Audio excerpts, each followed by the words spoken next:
Assalamualaikum warahmatullahi ta'ala wabarakatuh. Bismillahirrahmanirrahim. Nahmaduhu wa nusalli wa nusallim ala rasulihil karim. Amma ba'd. Syukur Alhamdulillah, pada hari ini kita dapat bertemu lagi dalam tazkirah kita. Hari ini saya akan sentuh tentang peninggian darjat atau peningkatan darjat sebab zikrullah.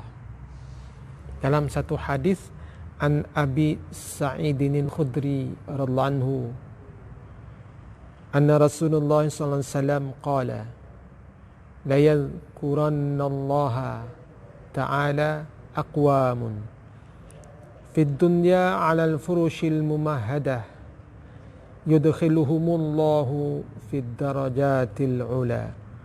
Akhrajahu Ibnu Hibban. Sadaqa Rasulullah SAW atau kama qala.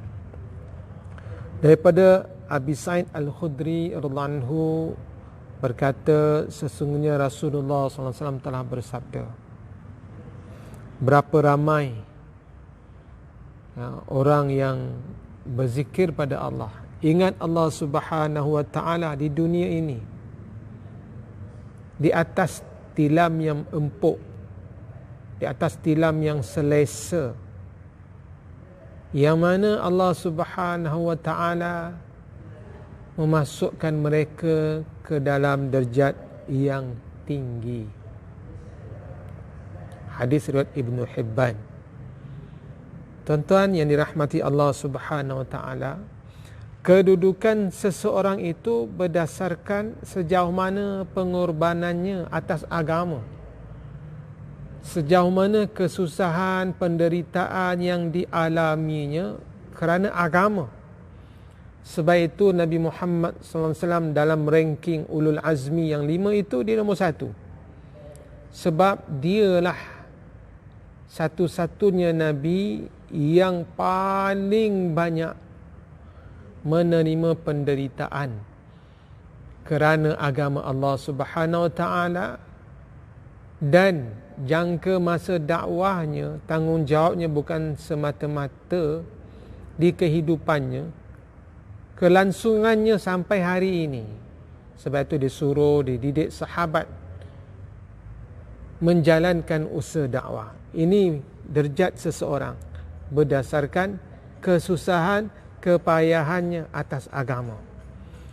Namun di sini Allah Subhanahu wa ta'ala memberi juga derajat pada mereka yang berada di tilam yang empuk, atas tilam wono atau tilam kekabu atau kerusi yang empuk yang serupa dengannya. Dia ingat Allah Subhanahu wa ta'ala, fid dunya 'alal furushil mumahhadah, di dunia ini dan di atas tilam-tilam yang empuk, yang selesa. Allah Subhanahu wa ta'ala akan beri mereka ini derajat yang tinggi, derajat yang mulia di sisi Allah Subhanahu wa ta'ala, hanya dengan tindakan yang mudah, iaitu ingat Allah Subhanahu wa ta'ala. Sehingga dalam hadis ada menyatakan, jika seorang tu sibuk dengan zikrullah, maka malaikat akan berjabat tangan dengan mereka ketika mereka berada di jalan dan ketika mereka berada di atas tilam yang empuk. Sayyidina Abu Darda radhiyallahu anhu pernah berkata bahawa dia mendengar Nabi SAW bersabda bahawa ingat Allah Subhanahu wa ta'ala ketika senang, ketika susah, ketika senang, ketika kemewahan. Kesannya Allah Subhanahu wa ta'ala akan ingat orang ini ketika susah. Kalau kita ingat Allah Subhanahu wa ta'ala ketika senang, ketika kemewahan, ketika kita susah, maka malaikat ingat mereka kita dan Allah Subhanahu wa ta'ala akan ingat dengan kita. Salman Al-Farisi radhiyallahu anhu menyatakan Rasulullah SAW bersabda bahawa apabila seseorang itu sibuk dengan ingat Allah Subhanahu wa taala. Sibuk dengan ingat Allah Subhanahu wa taala ketika dia senang. Maka apabila dia susah, dia mengadu dengan Allah Subhanahu wa taala. Malaikat pun berkata, wahai Allah, kami biasa mendengar perkataan ini. Kami biasa mendengar zikir orang ini.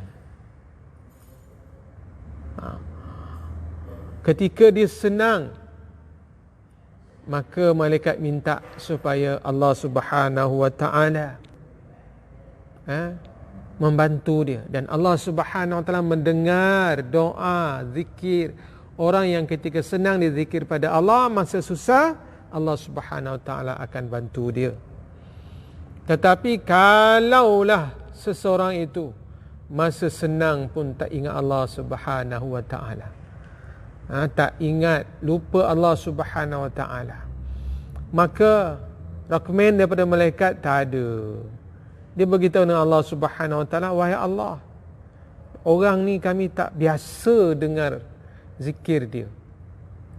Oleh sebab itu, hendaklah kita ingat Allah Subhanahu wa taala, terutama ketika kita senang, ketika kita selesa, apalagi ketika kita susah. Doa pada Allah Subhanahu wa taala. Allah Subhanahu wa taala akan dengar rayuan kita. Bukan sahaja memberi peningkatan darjat, tetapi Allah Subhanahu wa taala selesaikan kegundah gulanaan kita, kedukaan kita. Begitu juga zikir ini menyebabkan seseorang itu selamat daripada sifat munafik. Sebab itu ketika Nabi Yunus AS berada dalam perut ikan, dia sentiasa berzikir kepada Allah Subhanahu wa taala. Maka malaikat mengadu, ya Rab, wahai Allah, qaulun dhaifun, kami dengar satu suara yang lemas, satu suara yang lemah, min biladin gharib, daripada satu tempat yang gharib, yang asing. Dia berada dalam dasar lautan. Dia kata, kami dengar ya Allah, suara ni biasa dengar, tetapi sekarang daripada satu tempat yang sangat asing. Maka Allah Subhanahu wa taala bagi tahu pada malaikat, itulah suara Nabi Yunus ibnu Matta alaihi salatu wassalam, yang mana dia zikir pada Allah waktu senang, waktu susah. Apa zikirnya ketika susah tu dalam perut ikan? La ilaha illa anta subhanaka inni kuntu minaz zalimin. Dan Allah Subhanahu wa taala dengar, bukan saja derajat yang tinggi, tetapi Allah Subhanahu wa taala keluarkan dia dari perut ikan. Mana mungkin, tapi Allah Subhanahu wa taala fa'alul lima yurid. Allah Subhanahu wa taala boleh buat apa saja. Akal kita, hati kita mengatakan benda ni harus. Allah Subhanahu wa taala yang perintahkan ikan itu tidak mematah-matahkan tulang Nabi Yunus AS, kerana ikan itu pun berlaku demikian atas perintah Allah Subhanahu wa taala. Jadi tuan-tuan yang dirahmati Allah Subhanahu wa taala, jika ingin dapat darjat yang tinggi, kedudukan yang mulia di dunia dan akhirat, cara yang mudah, ingat Allah Subhanahu wa taala, sehingga salah satu pintu syurga itu khusus untuk orang yang berzikir kepada Allah Subhanahu wa taala.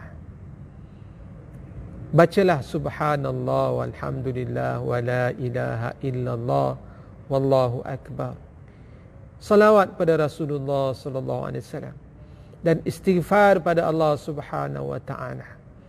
Allah Subhanahu wa taala akan beri kita derajat yang tinggi di akhirat, penyelesaian masalah di dunia ini. Tanaman-tanaman ditumbuhkan di dalam syurga.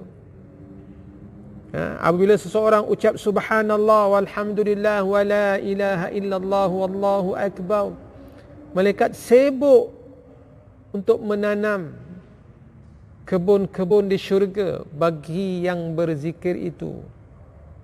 Sibuk dia bina syurga untuk mereka yang berzikir. Apabila dia berhenti, maka malaikat pun berhenti. Tunggu besok lagi atau malamnya. Dia zikir pada Allah Subhanahu Wa Taala, malaikat pun tanam buah-buahan, bina syurga. Itu juga kalau kita ingin binaan taman di syurga, zikir pada Allah Subhanahu Wa Taala. Jadi saya menyeru diri saya sendiri dan tuan-tuan yang dirahmati Allah Subhanahu Wa Taala, supaya kita ingat Allah Subhanahu Wa Taala. Mulai dengan sebut walaupun hati tidak hadir.